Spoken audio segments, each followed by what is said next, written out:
Hi, I'm Colleen, and I'm an outreach educator with Muse Knoxville. Together we're going to explore some of the lessons we bring into your classroom so you can do them at home with us. Today I'm back with more Float Your Boat.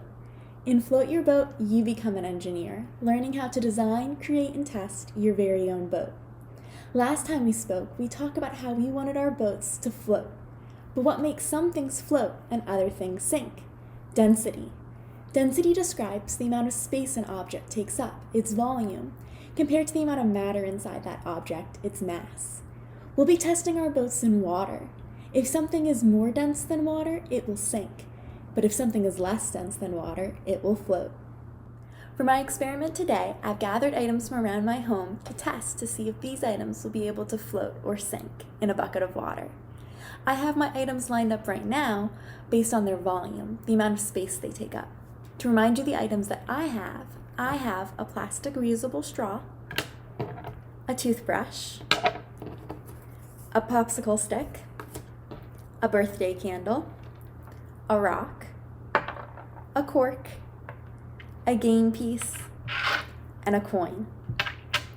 I'm going to make a prediction based on the information I already have about my items to decide which items will float and which items will sink.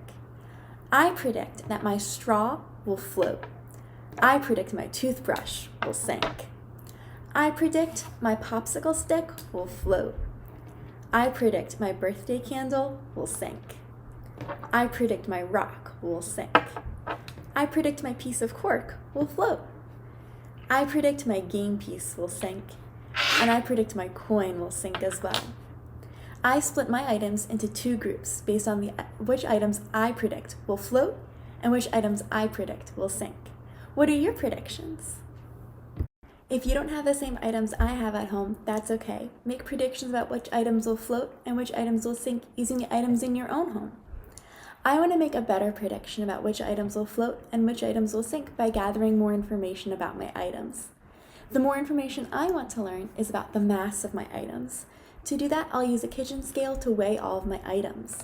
To weigh my items, I will turn on my kitchen scale and put an item onto the scale. I'm going to line up my items based on the items with the most amount of mass to the least amount of mass, comparing the numbers on my scale. My rock is about 9 grams, so I'm going to assume it might be one of the heavier items that I have. I'm going to test the rest of my items now. I have my items lined up using my information I gathered from my kitchen scale in the order from the item with the most amount of mass to the least amount of mass. Again, if you don't have a kitchen scale, you can use a bathroom scale or compare the items in your hand. Using the information I have, I'm going to make a new prediction about which items can float and which items can sink and split them into the two categories. You do the same and we'll come back together to test our predictions.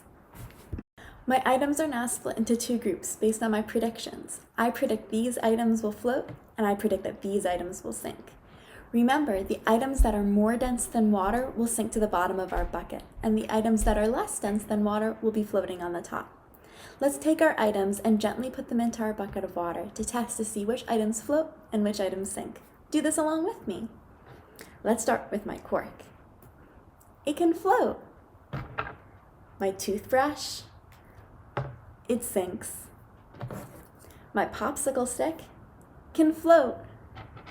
My reusable straw, it can also float. My rock, it sinks. My coin, it sinks. The game piece also sinks. And my birthday candle, it floats as well. Great testing. Thanks for doing this experiment with me. Please share with us at Muse Knoxville all your daily aha moments. We would love to see what items you tested from around your home, the predictions you made, and which items floated and which items sank. See you next time.